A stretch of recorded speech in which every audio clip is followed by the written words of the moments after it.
show of APN TV Media, your author publisher network.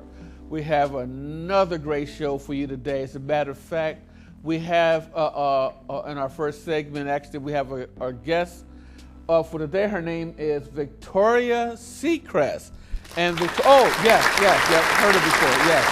And Victoria Seacrest, her publisher is Little French eBooks. And the title of her book is called 30 Sex. Not dirty sex, but 30 sex. So I'll tell you what, let's go ahead and get this party started, and we'll be right back after this.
Eu vou morrer, mas os meus aliados vão vir me vingar.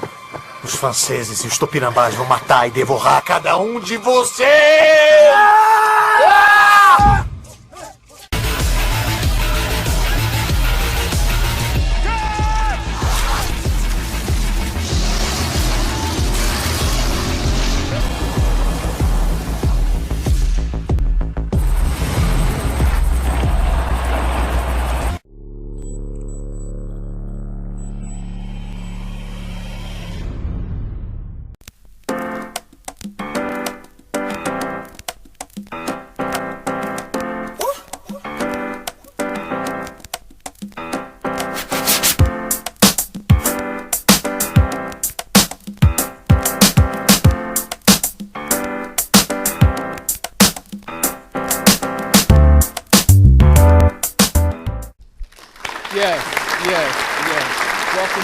Welcome back. Okay, our first guest, who read the book 30 Sex. Her name is Victoria Seacrest. And Victoria, are you here? Hi. Yes, how you doing? Doing good. Oh, very interesting. 30 Sex. Well, the first thing I'm going to say is we'll throw this out there is, how did you come up with that title? It's part of the story. The two best friends in the story, one makes an online dating profile, and so as a joke, instead of putting her age, she does a little wordplay with her age, which at the time was 36. Oh, so it came off a wordplay. Right. Incredible. It was hard at first because they kept saying 30 sex. It sounded like something else. And I said, wow, that's unique. That's a unique wordplay with it. Your book, so I know I'm going to open this up since I started opening up earlier. Okay. This book, it's you have over 300 something pages. I think 326 pages, something like that. Nice size book. Easy to read. It's at one part it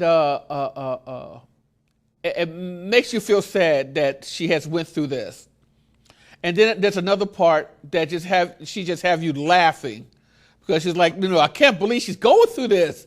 Why she's putting herself through these things. So I'm gonna do this. Do me a favor and tell your readers and your audience, your readers, your audience, and your viewers. Tell us a little bit about the story, about the book. Well, it's about two best friends, but even though they're best friends, they have completely different lives. One is kind of settled and married, and the other one is single and more career orientated. And the married friend tries to set the single friend up, and they start with a basic online dating profile, and all hell breaks loose.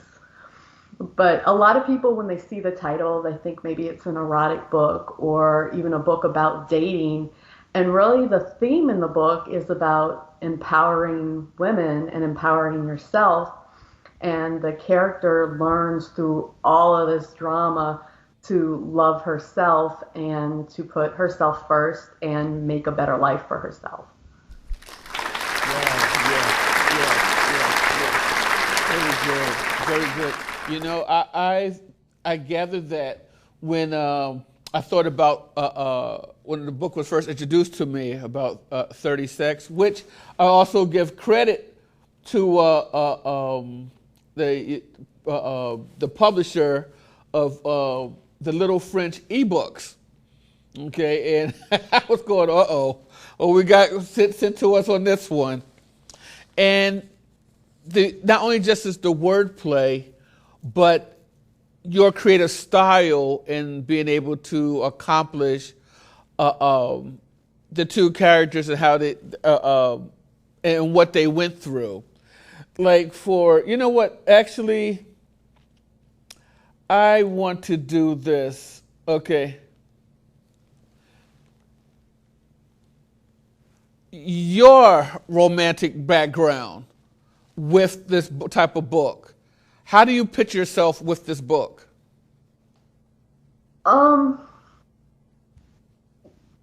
As an author, you mean? Or As an author.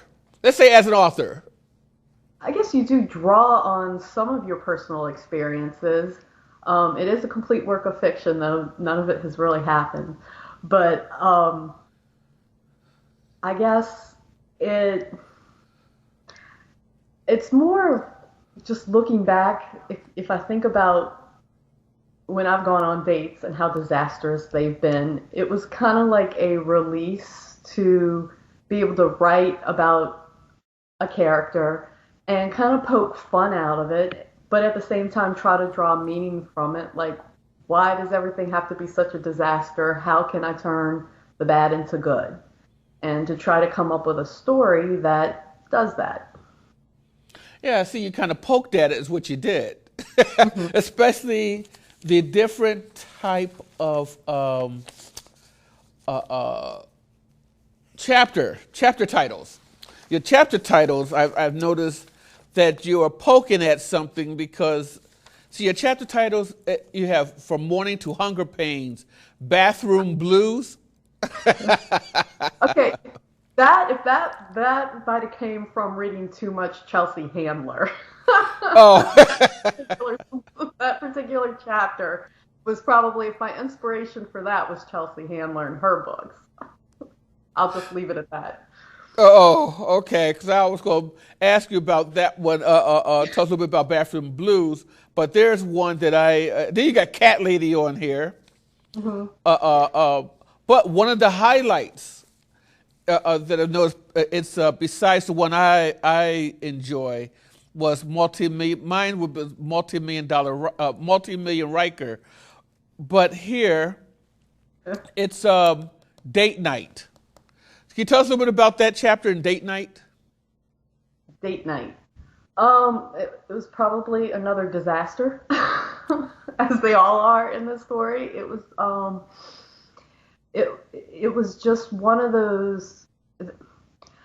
It just seems like if you go onto an online dating website or app these days, a lot of people's idea, there's even like some awful meme, but how just the whole idea of dating isn't even dating anymore. It's like, come over, watch a movie. Yeah, okay, I just met you. And it kind of Hmm. pokes at that scenario. And You know what? Actually, you're kind of right. Now you have me thinking about the dating scene. And in reality, dating really isn't even dating. It's what is it? I, I don't know. I mean, I guess the only true thing in that book that reflects me is I have cats. So Oh, I don't, I can't answer that. now that's funny. That's really funny because when I first started out a long time ago, it was I always had my cat Moo Moo with me. So if we ever, I have a beautiful lady now, but uh, uh, back then before we met, I always talked to my cat about dating. Seriously, I've talked to my cat about dating. He looks at me, and it's like him saying, like, "Look, if you're gonna date, can I go out and date?" So I'm like, so I believe that one alone. I should write a book about that, about me and my cat going out dating. And then we come back. We actually come back in the evening. And we're supposed to meet up at 8 o'clock. I mean, even after, what was it, after work? After work. We meet up back at the house at 8 o'clock. If I'm not there, then he stays and wait there out front at 8 o'clock till I come in. And if he's not there, then I sit out there and I wait till he comes home. Kind of Oh. crazy, huh? Kind of crazy, but Well, yes, still love him, still have him. It's awesome. He's awesome. Now we old and gray hair, pretty much. oh. But nevertheless, I do have something else for you on here that I'm going to open up. What inspired the scenes in the story? Um, I mean, I guess the inspiration was playing around with the dating apps and seeing what it's like in real life, and then coming home and trying to make sense out of what happened, and just making it into a story that has a better ending than real life, maybe. You're opening up something there. I mean, going back to the cats, like, Okay, there we go. yeah, I judge a person off of the way my cat reacts to them. Isn't that something? I have That's this cat. He's a rescue cat, and he was the runt of the litter.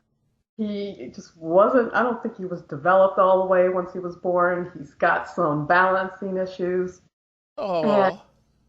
sometimes when people come over, he'll hiss. Sometimes he'll be sweet. There was one time he had his ears completely flat. I didn't know what to make out of that. But it's like, all Cats can right, do I'll that? judge if you're a good person or not based off of how this cat treats you. And it's become kind of like a running joke now. Yeah, So, but the cat is sensitive to people. uh, well, I've got this jacket on, but you should see the back of my arm. It's bruised from the cat abuse. He he's got this thing where I'll be sleeping at night and he'll come up and just bite and twist and leave some really big bruises. I don't know what to say. Sorry, I'll be to laugh about it. That's terrible. Well, I don't know. Maybe he's just as frustrated with life as I can get sometimes. Maybe he mimics the owner. I don't know. They Wow, say, interesting. yeah, they say people have cats, but cats really have the owners. So, That's very interesting. It gives me something to think about. Yeah, well, because mine likes to get me up in the morning. We watch TV together. You know what? I wouldn't be surprised that actually that's what they do. Pets, they mimic their owner. That means that's a real closeness. So of course, you know what to think about it. If you're going on a date or something like that, or your cat will actually, well, it's like a parent. You know, you ever have your cat feel like a parent that has to make sure that the your date is right or somebody's right when they come in your house? Yeah, yeah. He's definitely keeping an eye out, that's for sure. It's his territory. Not my house, it's his territory. So, Wow. Well, the as a matter of fact, you know what?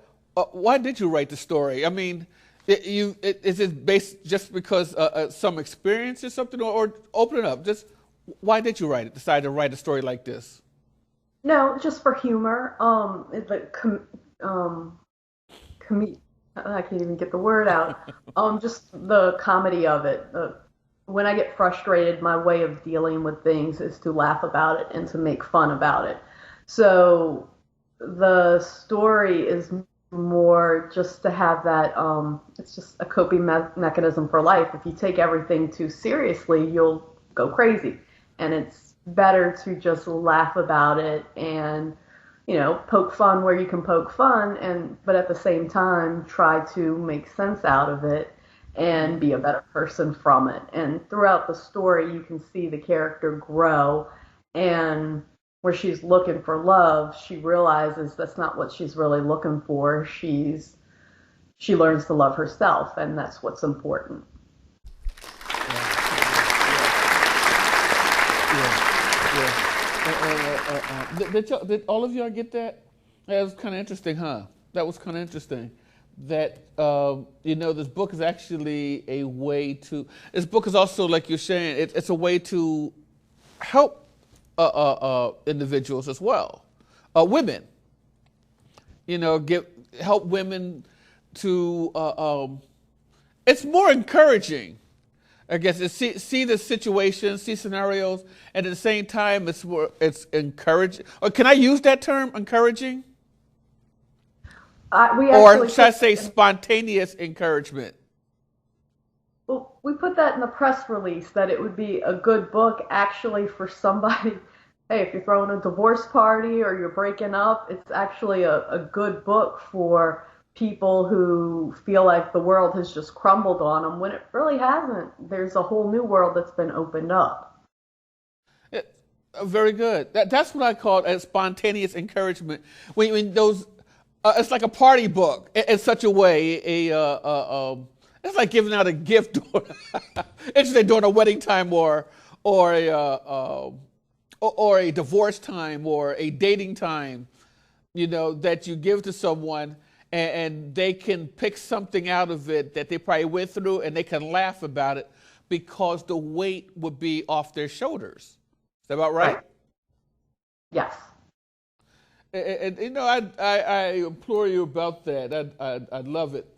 I love it. But I do want to get to what one of you can help me out here with one of my favorites, the multi-million Riker. What propelled you to write that chapter? I don't know that it was anything in particular. It was just looking at, she's at a dead-end job, and here she is with a successful person, and it's who she thinks she wants to be, but the way he treats her is not really who she wants to be. So, I mean, that's like the underlying depth of it. On the surface, it's just supposed to be funny and kind of like karma. What looked like was a bad night for her actually turned out to be a good thing because trying to get with this guy was no good for her.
Wow. Well, I wasn't she she's the one who had the children. The the best friend that set her up has the kids. Has the kids. Okay. Okay. And she set her up with this rich guy, and the date just tanked. And the single character, Brooke, she was really upset about it, trying to figure out what did I do wrong? Why does all this horrible stuff happen to me? And then she finds out after the fact it was probably a good thing that she didn't wind up with this guy because he would have just used her. So it just kind of, in the moment, it seems like life is just crumbling on her and she can't do anything right when actually life was protecting her and moved her onto a better spot.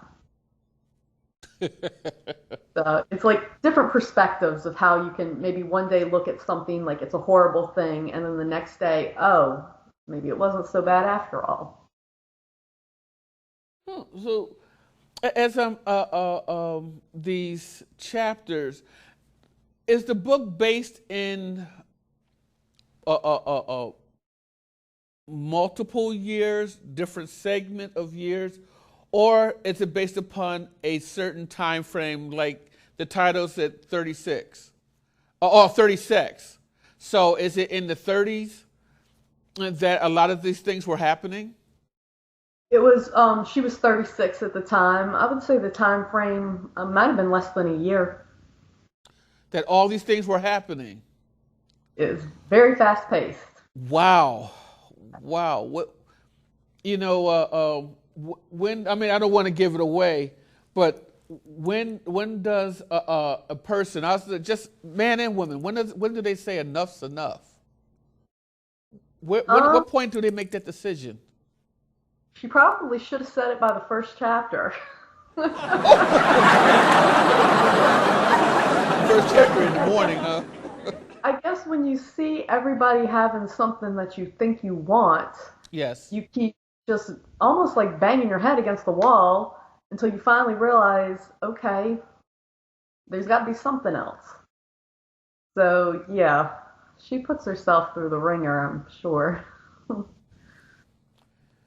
And understand you have a.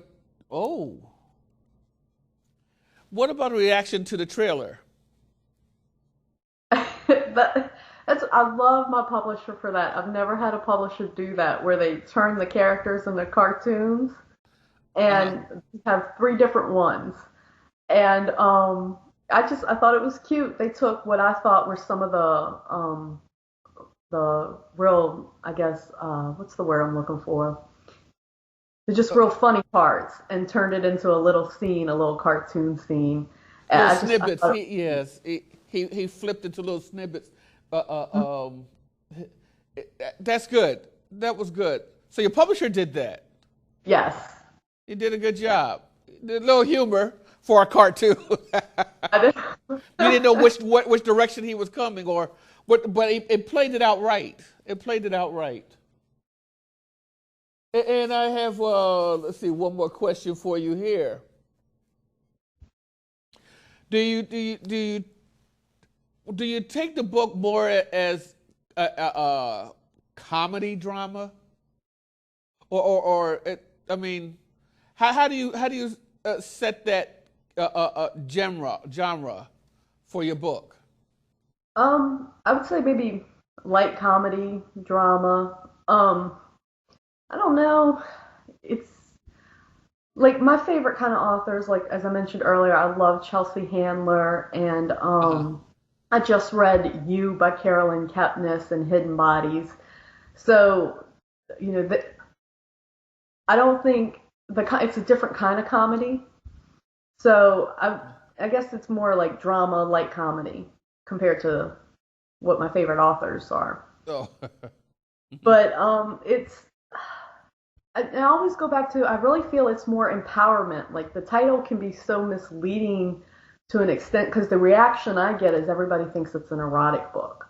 And then I was thinking, well, maybe it's more about relationships, but it's really more about the character's relationship with herself. So it's more about empowerment than anything, with some light comedy and a lot of drama. You know what? Well, I believe it's well written. Yeah, light comedy, a little bit of drama, but one thing is it is an empowerment and it's funny. It's something to take the heat off of somebody's hurt or somebody's pain, and it gives them a point where they can actually look back at themselves and sometimes laugh off the pain or laugh off the hurt. So you did a great job. You did a great job. Thank you. And again, you know, everybody, the book's title is 30 Sex, and it's by Victoria Seacrest. Victoria. Yes. Are you still going to be writing more books? Yes, we have the horror book coming out around Halloween. Oh, very good. Then I would love to have you come back on the show then and talk about that as well. What do you think? That sounds good. Outstanding, outstanding. So I'm looking forward to you coming back. This, matter of fact, it's coming out this year, right? Yes. Oh, then we got to set a time and a date and a time, and we want you to come back, and we'll do another show. How's that? Well, thank y'all for having me. We're glad to have you. Glad to have you. Victoria Seacrest, everybody. Next.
Don't you wake my daydream,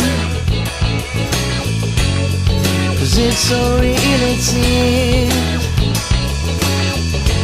Maybe someday I'll get my head from the clouds, but for now I'll just daydream. Daydream. Daydream.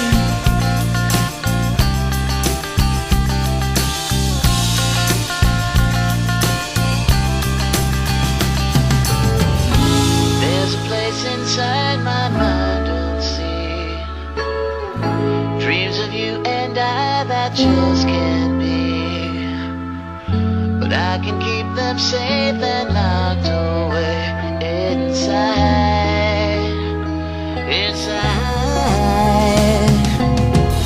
But don't you wake my daydream.